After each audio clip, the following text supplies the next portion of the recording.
2 توتو ورا بعض، ده انا تحس التوتو دي بالذات ناس كتير طلبتها مني وناس اكتر ما طلبتهاش، بس انا عارفه ان من جواهم نفسهم يطلبوها، بس هم عندهم رهاب اجتماعي. شفت الحدقه معايا؟ انت مش محتاج تتكلم كتير، انا حاسه بيك حبيبي. ازاي ارسم الجسم؟ يا نمس، عايز تتعلم رسم الجسم؟ ترسم لنا بقى وضعيات بتتشقلط وحركات، مش سهل انت برضه. طب اسمع مني الكلمتين دول اللي فيهم النهايه، ورقه وقلم وكتابي معايا يا سيتي الكل. تعلم رسم الجسم من غير تعلم رسم اللبس بلح. اتعلم رسم الجسم براحه، وحط لي هنا 6 باكس الله يخليك. برضه هتيجي عند رسم اللبس وطعم. والكلام ده انا مش بقوله لك من فراغ، لانني كنت اعاني من هذه المشكله بالظبط. انا زي اي رسام اول حاجه اتعلمتها في رحلتي في الرسم هي رسم الوش، اساسياته ملامحه شعره سلطاته بابا غنوجه والكلام ده. وبعد ما اتطورت شويه في رسم الوش حسيت، ويا ريتني ما حسيت، انه جه الوقت اني ارتقي بمستواي. امال هنحط العظمه دي فين؟ عايزين جدا. فزي اي رسام للمره الثانيه اتفرجت على توتوريالز وذاكرت سكتشات من بنترست وتعلمت ارسم وضعيات جسم مختلفه، لحد ما حسيت ان مستوايا بقى احسن في رسم الجسم. وقررت، ويا ريتني ما قررت، اني ارسم شخصيه كامله، من فوق الراس زي الفل والوش قمر، من تحت سلبوته. اسيبه كده؟ لا يستاهل. فزي اي رسام للمره الثالثه ابدا ارسم اللبس حوالين الجسم اللي رسمته، وظنيت، ويا ريتني ما ظنيت، ان طالما انا رسمه الجسم مظبوط فاللبس هيطلع مظبوط. لكن النتيجه طلعت بالمنظر، ضاع كل مجهودي في رسم الجسم. فزي اي رسام للمره الرابعه افتكرت، ويا ريتني ما افتكرت، ان لو اتعلمت رسم اللبس هحل المشكله. فاتفرجت على توتوريالز وذاكرت سكتشات من بنترست وفهمت ازاي الجاذبيه بتاثر في القماش والتنشن بوينتس والحاجات دي. وفعلا كنت حاسه اني بتطور في رسم اللبس، بس لوحده. وحط تحت لوحده دي 100 خط. فاكرين في العيال كبرت لما سلطان كان بيقول العربيه كل حته فيها سليمه بس لوحدها؟ اهو ده كان حالي بالظبط. برسم الجسم ووضعيه الجسم حلو جدا بس لوحدها، وارسم اللبس وتناياته حلوه جدا بس لوحده. اجي اركبهم على بعض ما تعرفش للشخصيه وش من قبل. لو انت بتريليت للي انا قلته ده فتعال نشوف الكلام ده على ريفرنس بشكل عملي. لو جينا نحلل اي ريفرنس من اللي قدامك دول هنطلع بمعادله لولبيه بتقول ان نسبه اللبس هتكون اكبر بكتير من نسبه الاجزاء اللي في الجسم اللي باينه. على عكس مثلا لو انت رسمت شخصيه بلبس رياضي ساعتها العكس هيبقى هو اللي صح. بس خلينا دلوقتي نرجع للريفرنسز بتاعتنا. لو قلنا ان انت هتستخدم الريفرنسز دي كنوع من انواع الاستادي تتدرب بيه على رسم الجسم، هتلاقي نفسك بتلبس في حيطه، والحيطه دي هي اللبس. هتلاقي انه واقف ما بين الاستادي اللي انت عايز تعمله لوضعيه الجسم وبين الجسم نفسه اللي انت اصلا مش شايفه. هتلاقي ان الريفرنس 80 ل 90% منه قماش، واللي باين من الجسم هو ال 10 ل 20% اللي باقيين. طب استادي انا ازاي دلوقتي؟ يجي رسام شايف نفسه يعلي صوته عليا ويقول لي تدخلتني في قصه اللبس دي ليه؟ انا جاي اعمل استادي للجسم، مال انا ومال الكلام ده؟ اولا اتكلم باسلوب احسن من كده. ثانيا هفترض معاك انك عرفت تسلك وعرفت تطلع وضعيه الجسم المظبوطه من ريفرنس زي ده. ايه هتسيبه لنا سلط ملط كده؟ هتلف تلف وتلاقي نفسك برضو مضطر تتعلم ترسم اللبس. لو هنقول مثلا ان انت عندك او سي وعايز تعمله كاركتر شيت، حتى لو انت هتعرف ترسمه في وضعيات خارقه الكاركتر هيحتاج اوتفيت. الا لو هترسم سايبورغز طول عمرك فساعتها يعني انت مش محتاج.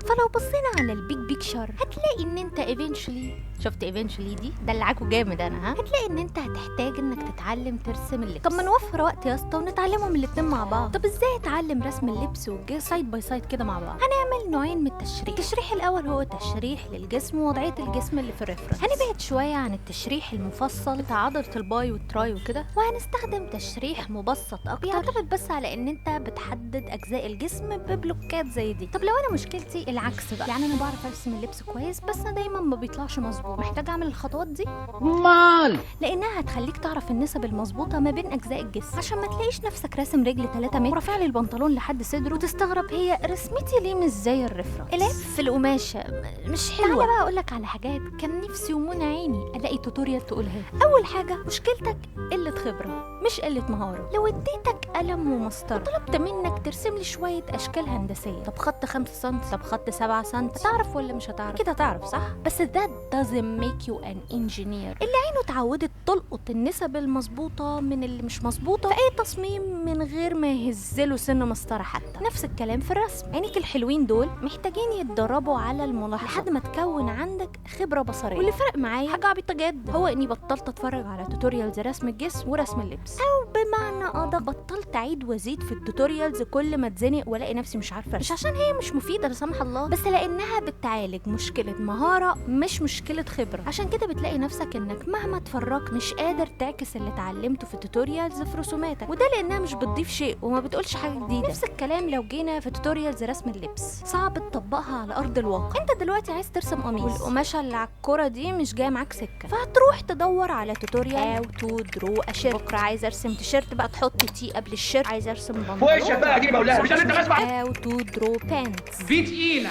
وتفضل بقى في اللوب اللي ما بتنتهيش دي. التوتوريالز في موضوعين كبار زي رسم الجسم ورسم اللبس هيديك المعلومات العامه والثوابت بس، زي مثلا ان طول الجسم ب8 رؤوس فوق بعض، او ان الجاذبيه بتشد القماش لتحت يا راجل. لكن مفيش توتوريال مثلا هتلاقيها بتشرح لك كل الوضعيات اللي الجسم ممكن يعملها، لانك عشان تعمل فيديو زي ده محتاج تدخل فيه عناصر تانية زي المنظور، فيا ليله كبيره سعادتك. فالحل انك بعد ما تفهم الاساسيات من التوتوريال تركنها على جنب وتغرس ايدك في الوحي، وتبدا تحلل وتدرس ريفرنس لبني ادمين حقيقيين، مش سكتشات مش انمي، بني ادمين خدعوك فقالوا ابدا بالاوفر سايز. الاوفر سايز ده نلبسه مش نرسمه. اغلب توتوريالز رسم اللبس اللي كنت بشوفها كانت دايما بترشح انك تبدا تتعلم رسم اللبس من ستايل اوفر سايز، لانه بسيط ما فيهوش تفاصيل كتير، مش محتاج ترسم الجسم بدقه. لكن هو في الحقيقه خداع، لانه بيخلق انطباع ان الجسم اكبر من حجمه الحقيقي، وبيخلي صعب عليك انك تحدد نسب الجسم والقوام بتاعه، لان في قماش كتير زياده عن الحاجه. الجسم اصلا سفيف. الموضوع ده كان مكيفني لاني كنت بهرب بيه من ان اتعلم تشريح الجسم، لكن اخدت بالي ان هو كان السبب في غلطات كتير وانا برسم.